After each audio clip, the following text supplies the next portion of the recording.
Good morning, class 9. Today we shall start a civics chapter in which we will study mainly about democracy. The name of the chapter is What is Democracy? Why Democracy? As you know, we are living in a democratic country. India is a democratic country, and the head of the country, or the head of the government, you can say, is chosen by the people. This is the main characteristic of any democracy. Democracy is the government of the people, for the people, by the people. It is the people who choose their representatives through elections. People cast their vote, they elect their leader, and the leader is chosen from among the people themselves. So it is a government of the people, for the people. That means it works for the people, for the citizens, and by the people. Now, I will be doing the most important parts of this chapter once again, since we are revising. So let us concentrate mainly on what is very, very important in this chapter, which you will have to learn as well. Starting from the 24th page, you will see that on page number 24, where Yolanda is written, it is written that the word democracy comes from the Greek word demokratia.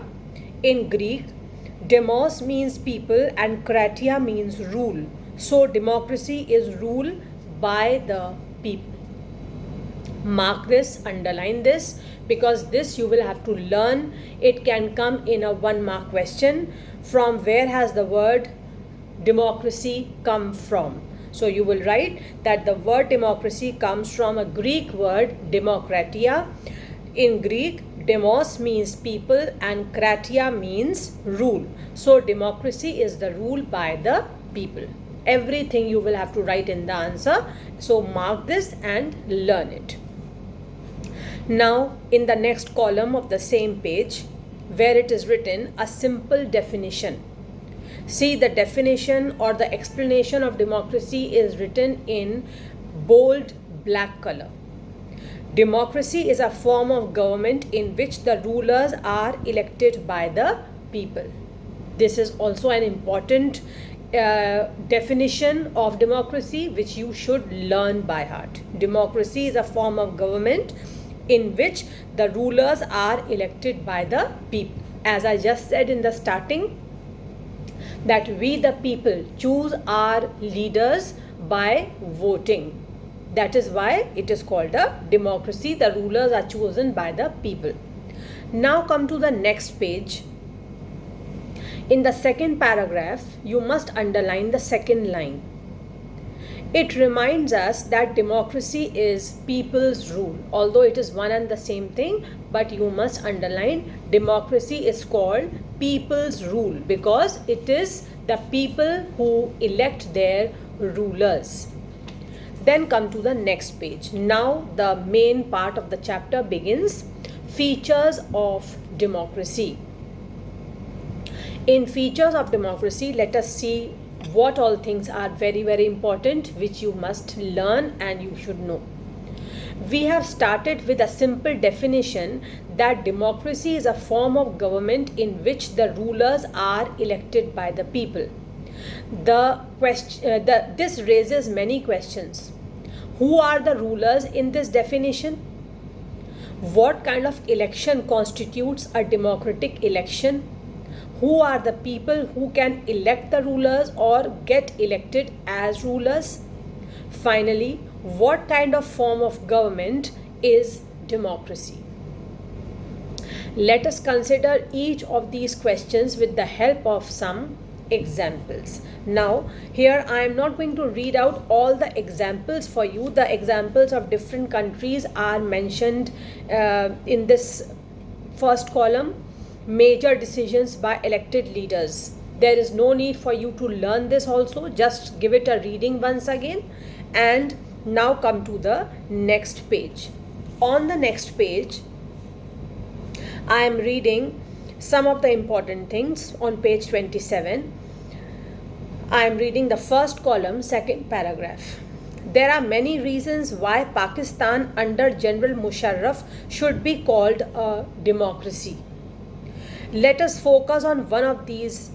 Can we say that the rulers are elected by the people in Pakistan? Not quite. People may have elected their representatives to the national and provincial assemblies, but those elected representatives are not really the rulers. They cannot take the final decisions. Now pay attention and underline the line which I will read now. The power to take final decision rests with army officials. The power to take final decision rests with the army officials and with General Musharraf, and none of them are elected by the people. That is why it is said that Pakistan is not a democracy, because in a democratic country the head of the government takes all the decisions, but here the army officials take all the decisions with General Musharraf, and none of them are elected by the people. This happens in many dictatorships and monarchies. This is the quality of a dictatorship or a monarchy. These formally have an elected parliament and the government, but the real power is with those who are not elected. So this is the feature of a dictatorship or a monarchy, not of a democracy. That is why it is said that Pakistan is not a democracy. Now come to the next paragraph. This gives us the first feature. In a democracy, the final decision-making power must rest with those elected by the people. Underline and learn this. This is the first feature of a democracy, that the final decision-making power rests with those elected by the people. That means the head of the government, the Prime Minister and his Council of Ministers have all the freedom to take decisions. We have chosen them and we have to, it is our duty that we should abide by the decisions which they have taken. We must follow the decisions, we must obey the decisions, and the decision is taken by the head of the government. Free and fair electoral competition. Now here again in the starting they have given about China, then in the second paragraph they have discussed little bit of Mexico, then on the next page again they have discussed about China in the next paragraph, then again Mexico. But we are not going to waste our time on China and Mexico. Let us come to India. In the last paragraph of the first column, we can thus add a second feature of to our understanding of democracy. First feature, what did we read on the previous page? That the final decision making power rests with the head of the government. Second is, holding elections of any kind is not sufficient. The elections must offer a real choice between political alternatives, and it should be possible for people to use this choice to remove the existing rulers if they wish so. So, a democracy must be based on free and fair election, where those currently in power have a fair chance of losing. This is the second feature or characteristic of democracy, children. Please write number 2 here on the previous page. Where the first feature was given, write there number 1 and learn it. Here write number 2 and learn it. What is the second feature? Let us read once again. A democracy must be based on fair and free election, where those currently in power have a chance of losing. What does this mean? If the people in power do not work for the welfare of the citizens, they are found that they are not fulfilling their duties properly, then a vote of no confidence can be passed in the parliament against them. The whole ministry will have to resign and there will be fresh elections. So it is not that if the government has been chosen, the people who have formed the government, they have been chosen for 5 years, so for 5 years they can do whatever they feel like. No. If they do not satisfy the citizens of the country, if the people are not happy with the working of the government, then a vote of no confidence can be passed and the whole ministry has to resign. In that case, fresh elections take place. So they always have a fair chance of losing their power, their authority anytime. We shall find out more about a democratic election in chapter 4. Now let us come to the next point. One person, one vote, one value. This is again a very important feature of a democracy. Let us see what is the meaning of all this.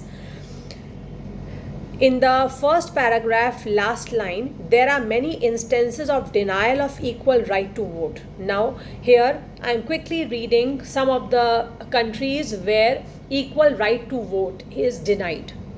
In Saudi Arabia, women do not have the right to vote. Estonia has made its citizenship rules in such a way that people belonging to Russian minority find it difficult to get the right to vote. In Fiji, the electoral system is such that vote of an indigenous Fiji has more value than that of an Indian Fiji. Democracy is based on fundamental principle of political equality. Now children, here you must remember one thing you will see in class 9th also and in 10th also. Wherever the word political equality comes, that means we are talking about right to vote. Always remember, political equality refers to right to vote. Democracy is based on fundamental principle of political equality. That gives us the third feature of democracy, right, number 3. The third feature of democracy, let us see what it is. In a democracy, each adult citizen must have one vote and each vote must have one value. Every adult citizen in the country, as soon as you are 18 years of age, you are going to get this right to vote until you are alive. Nobody can take this right from you. This is your political right. So every citizen in the country who is 18 years or above, and he has in that case he has got the political right or the right to vote, and this vote has one value. Each vote has its own value. You should never consider that if I am one individual, how can I make a difference? If I don't go for voting, then also what is the problem? No. Each vote has its value. Each vote has its significance. Every vote plays a very important role in the forming of the government. That is why every vote has its own importance, its own value, and this is the third feature of democracy. Now come to the next page. Rule of law and respect for rights. Now here I am going to read some of the important things which are written in the second column, second paragraph. The example of Zimbabwe shows that political approval of the rulers is necessary in a democracy, but it is not sufficient. Popular governments can be undemocratic. Popular leaders can be autocratic. If we wish to access a democracy, it is important to look at the elections, but it is equally important to look before and after elections. There should be sufficient room for normal political activity, including political opposition, in the period before elections. This requires that the state should respect some basic rights of the citizen. They should be free to think, to have opinions, to express these in public, to form associations, to protest, and to take political actions. So these are what? These are the rights which the people must be given in a democracy. What rights? The people should be free to think. The people should be free to form their own opinions, to express their opinion in public, to form associations, to protest, to take political actions. These are the freedoms which are given to the citizens who belong to a democratic country. Everyone should be equal in the eyes of law. This is very important. Equality before law. These rights must be protected by an independent judiciary whose orders are obeyed by everyone. Similarly, there are some conditions that apply to the way a government is run after the elections. So such were the things before the elections. Before the elections take place, every person is free, every citizen is free. Whichever association he wants to join, he can join. If he wants to oppose a political party, he can openly oppose. If he wants to express himself, he is free to express. So there is no check on the freedom as far as this area is concerned. And after the elections, let us see. A democratic government cannot do whatever it likes simply because it has won an election. Just now I told you that if after election also it is not that the government has been formed, now they can do whatever they feel like doing for 5 years. No. In a democracy, the people have a very important role to play. They can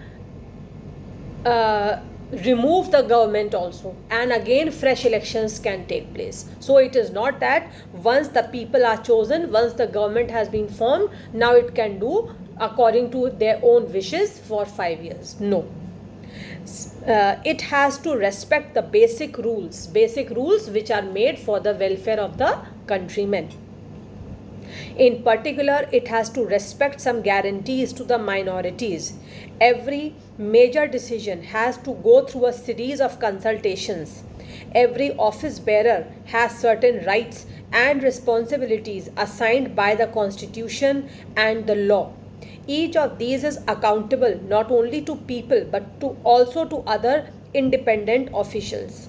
We shall read more about this in chapter 5. So the summary of this is that the Prime Minister or the Council of Ministers all have to keep in mind the rights and responsibilities given to them by the Constitution, and they are accountable not only to the people, they are responsible not only to the people but also to other independent officials. And if anybody is dissatisfied, then a vote of no confidence can be passed against them, and even if it is against one minister, the whole ministry has to resign. Both these aspects give us the fourth and final feature of democracy. 4 features are there. This is the fourth. What is the fourth feature? A democratic government rules within limits set by the constitutional law and citizens' rights. This is the fourth feature of democracy. Underline and write number 4 and learn. The democratic government rules according to the limits set by the constitutional law and citizens' rights. They have to keep the citizens' rights always in mind. They have to work for the citizens, and they have to work according to the constitutional principles, constitutional laws. They can't go against the constitution. Now let us see summary. Let us sum up the definition so far. We started with a simple definition that democracy is a form of government in which the rulers are elected by the people.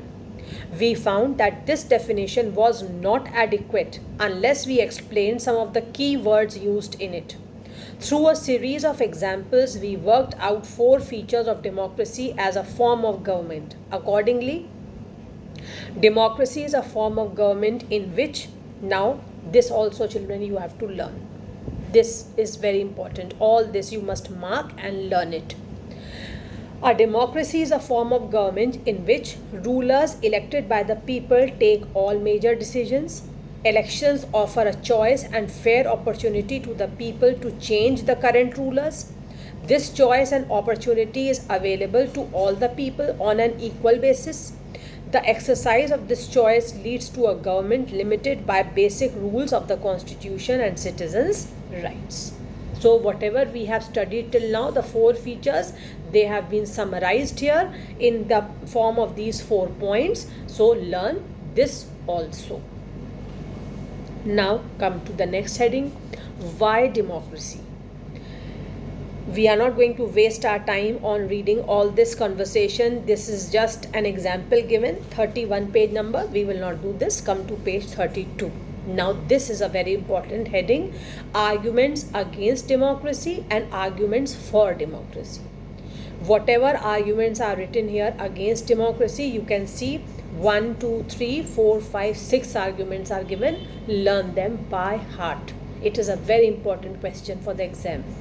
Then arguments for democracy. Whatever arguments we will read for democracy, that also you will have to learn by heart. Now let us start arguments against democracy.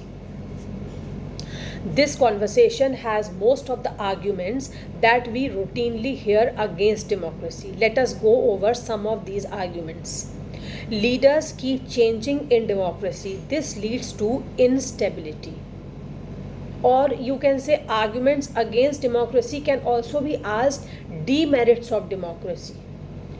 These are arguments against democracy also, and you can say these are demerits of democracy also. So the first is that the leaders keep on changing in a democracy. This leads to instability. Who says all this? Those people who are against democracy. They say that democracy is not a very preferred form of government. They are giving their first reason that the leaders keep changing and there is instability in the country. Second reason they give, democracy is all about political competition and power play. There is no scope for morality. All those people who are against democracy, they say that the people only keep fighting for power. It is a power game, it is a power play, and the people don't follow rules of morality in a democracy. Thirdly, they say, so many people have to be consulted in a democracy that leads to delays. This is the third demerit of democracy according to those people who don't prefer a democratic government. They say that because many people have to be consulted in a democracy, so decision making takes a long time. It leads to delays. That is why it is not a very preferred form of government. Elected leaders do not know the best interest of the people. It leads to bad decisions. This is their another argument. They say that elected leaders do not know the best interest of the people and it leads to bad decisions. Next, democracy leads to corruption, for it is based on electoral competition.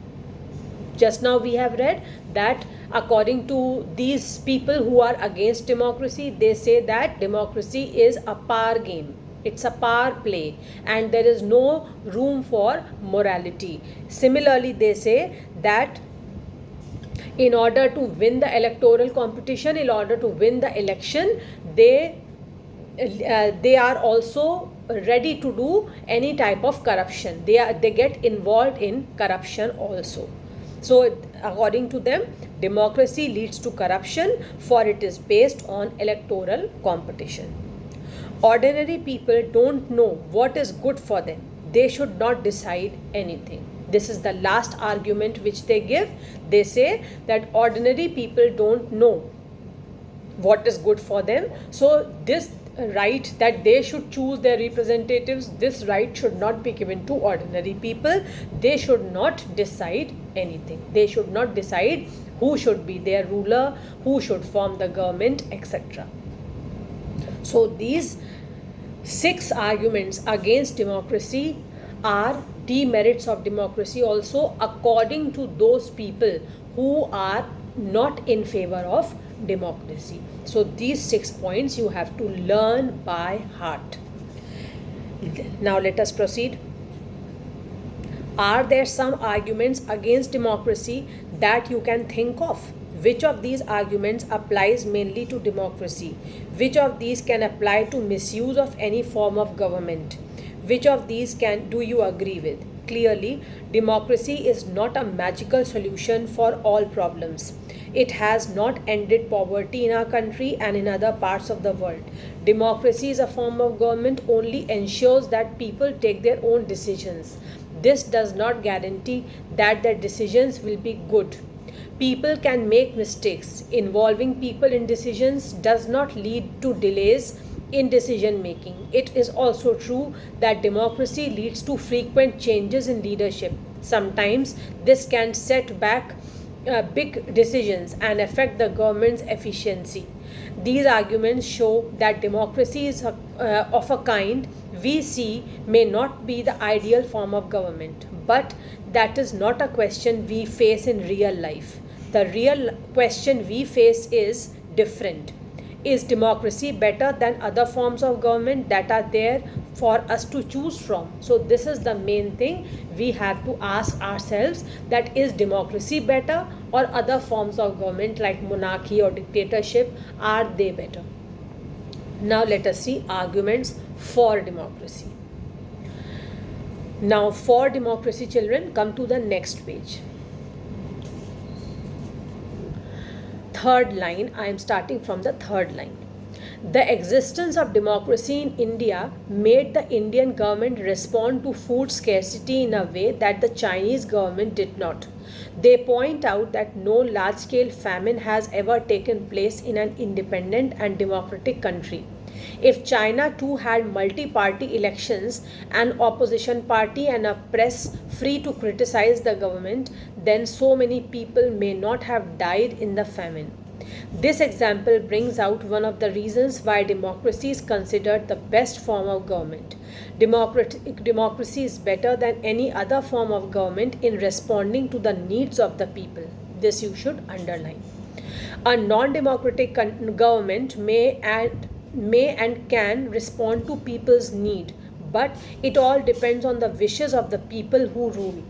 If the rulers don't want to, they don't have to act according to the wishes of the people. A democracy requires that the rulers have to attend to the needs of the people. Now, what is written in bold black is important and you should learn. A democratic government is better government because it is a more accountable form of government. This is a very, very important feature of democracy, children. Please learn this by heart, okay? This is argument for democracy. That means those people who want democratic government, they are giving their reasons why. This is the first reason, right, number 1 here. A democratic government is a better government because it is more accountable to the people. That means it has foundations that they have to work for the people. They are accountable for the people. They have to give their reasons what they are doing, why they are doing. They have to reason out, and they have to reason out to whom? To the people who have chosen them. There is another reason why democracy should lead to better decisions than any non-democratic government. Democracy is based on consultation and discussion. Underline, very important. This is the second feature. Democracy is based on consultation and discussion. A democratic decision always involves many persons, discussions, and meetings. When a number of people put their heads together, they are able to point out possible mistakes in any decision.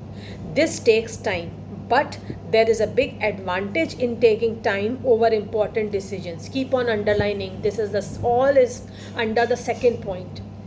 This reduces the chance of rash or irresponsible decisions. Thus, democracy improves the quality of decision making. This is the second important argument for democracy, or merits of democracy also you can say. What is the second important feature? Democracy improves the quality of decision making. That means in a democracy, several people sit together, do detailed discussions and conversations, meetings are held. When so many people sit together, so many intelligent people discuss things together, obviously it can take time. It can take time to decide things, but the decision is going to be correct. It will not be a rash decision. Rash means quickly things are decided without thinking what consequences it might have in future. No. Lot of detailed discussion is held, meetings are held, things are discussed, and then conclusions are drawn. So it improves, democracy improves the quality of decision making. Whatever decision is taken, it is a fair decision, it is not a rash decision, it is not a hasty decision. Next column. This is related to the third argument. Now let us see the third. Democracy provides a method to deal with differences and conflicts. Democracy provides a method to deal with differences and conflicts. In any society, people are bound to have difference of opinion and interests. These differences are particularly sharp in a country like ours, which has an amazing social diversity. People belong to different regions, speak different languages, practice different religions, and have different castes. They look at the world very differently and have different preferences. The preferences of one group can clash with those of other group. How do we resolve such a conflict? So, in a democratic country like India, we have such a vast population, therefore we are socially so diverse, we have people speaking different languages, following different caste, creed and customs, etc. So difference of opinion is bound to happen. So in that case, what happens? How the conflicts are resolved? How do we resolve such a conflict? The conflict can be resolved by brutal power. Whichever group is more powerful will dictate its terms and others will have to accept. But that would lead to resentment and unhappiness. Different groups may not be able to live together for long in such a way. So if there are fights, if there are quarrels, and then things are decided, then there will be no peace in the country. The people will not live together peacefully as brothers and sisters. Democracy provides the only peaceful solution to this problem. In democracy, no one is a permanent winner, no one is a permanent loser. Different groups can live with one another peacefully. In a diverse country like India, democracy keeps our country together. These three arguments were about the effects of democracy on equality of government and social life. But the strongest argument for democracy is not about the democracy, not about what democracy does to the government. It is about what democracy does to citizens. Democracy works for the citizens' children. Always remember, because the citizens have chosen their leaders. Even if democracy does not bring about better decisions and accountable government, it is still better than other forms of government. All you have to underline, I am repeating once again what is important here. You start underlining from